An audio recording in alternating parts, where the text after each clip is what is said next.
अरहन्ताणम् नमो अरहन्ताणम् नमो अरहन्ताणम्। हमारे जीवन के सारे क्षणों का लेखा जोखा किया जाए तो निष्कर्ष होगा कि हमारा 95% समय का भाग पर दर्शन या पदार्थ दर्शन में बीतता है। 5% मुश्किल से स्व दर्शन या चैतन्य दर्शन में स्वानुभव में बीतता होगा। ये 5% भी मैंने बहुत ज्यादा कहे हैं। बहुत लोगों का तो शायद 100% भी कहा जा सकता है, 99% तो कहा ही जा सकता है। यह संतुलन बिगड़ गया। मैं मानता हूं कि पदार्थ दर्शन के बिना जीवन की यात्रा नहीं चल सकती, पर दर्शन के बिना समाज की व्यवस्था नहीं चल सकती, अनिवार्यता है, हम उसे छोड़ नहीं सकते। किंतु एक संतुलन तो होना चाहिए कि दूसरे को भी देखें, पदार्थ को भी देखें तो साथ साथ अपने आप को भी देख लें। अगर यह संतुलन बना रहे, प्रतिदिन यह हमारा अभ्यास चले कि दूसरे को देखें तो अपने आप को भी देखें, तो संतुलन नहीं बिगड़ेगा, समस्याएं नहीं उलझेगी। आज तो संतुलन खो गया। परिणाम क्या हुआ? अहंकार बढ़ा और ममकार बढ़ा। सारी समस्याओं को पैदा करने वाली हमारी 2 समस्याएं हैं, अहंकार का विकास और ममकार का विकास, ममत्व का विकास। ये 2 समस्याएं सारी समस्याओं को जन्म देती है। आदमी दूसरे को देखेगा, अहंकार बढ़ेगा, पदार्थ को देखेगा, अहंकार बढ़ेगा। एक संस्कृत कवि ने बहुत सुंदर लिखा है कि अधोध है पश्यते कस्य महिमानो गरीयसी ऊपर यूपरी पश्यन्ते सर्व एव दरिद्रति। आदमी में या हीन भावना पैदा होती है या अहंकार की भावना। ये 2 मानसिक ग्रंथियां इस प्रकार की है जो सारी समस्याओं को जन्म देती है। 2 कॉम्प्लेक्स हैं, 2 ग्रंथियां हैं जो सारी उलझने पैदा करती है। तो कवि ने बहुत अच्छा लिखा कि अपने से नीचे को आदमी देखता है, अधोध है नीचे से नीचे को, तो अहंकार बढ़ता है। सब आदमी देखते मैं बड़ा हूं, एक लखपति को करोड़पति देखता है, अहंकार बढ़ता है। करोड़पति को अब्जपति देखता है, उसे बहुत छोटा लगता है, अहंकार बढ़ता है। एक कर्मचारी को उससे बड़ा अधिकारी देखता है, अहंकार बढ़ता है। उससे बड़ा अधिकारी देखता है और अहंकार बढ़ता है। यानी अपने से छोटों को देखते जाओ, अहंकार बढ़ने का बहुत सुंदर उपाय।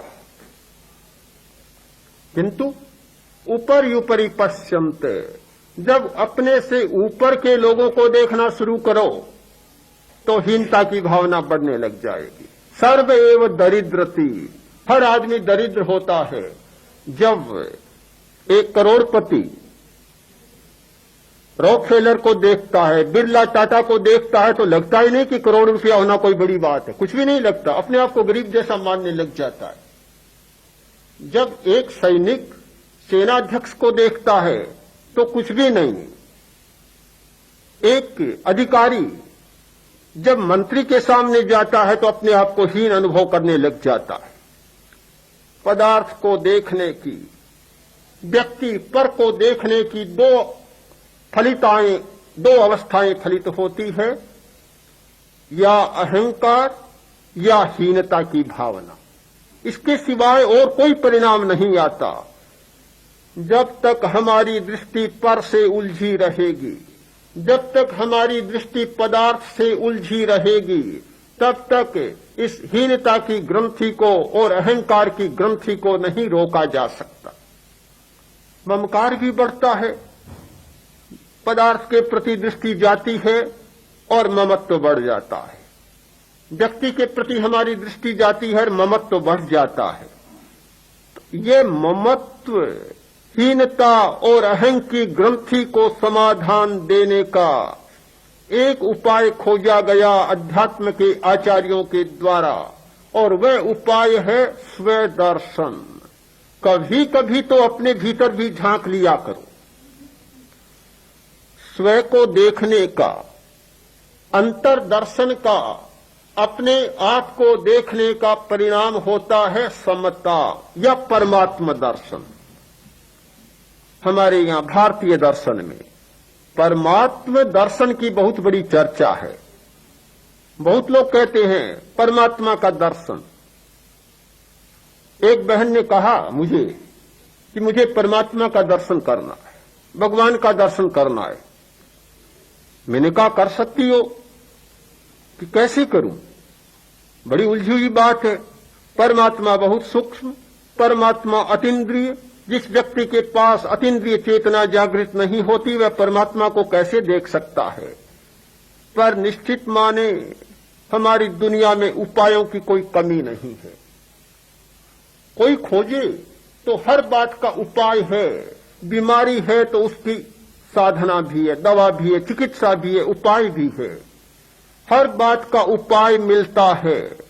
परमात्मा को देखने की भी एक पद्धति है। यदि आपको परमात्मा का दर्शन करना है तो अपना दर्शन करें। अपने दर्शन का, परमात्मा के दर्शन का एक सीधा उपाय है कि जिस क्षण में हमारे मन में हीनता या अहंकार की ग्रंथि होती है, विषमता होती है, तो परमात्मा हमारा लुप्त हो जाता है, छिप जाता है, चला जाता है। जिस क्षण में हमारी चेतना में समता का अनुभव होता है, न राग, न द्वेष, न हीनता, न अहंकार, न कोई छोटा और न कोई बड़ा, यह समता की चेतना ही परमात्मा है। परमात्मा कोई ऊपर से नहीं आता, न कोई आकाश से आता, न कोई धरती से निकलता। अपनी चेतना में जब जब जिस क्षण में समता का अवतरण होता है वही है हमारा परमात्मा।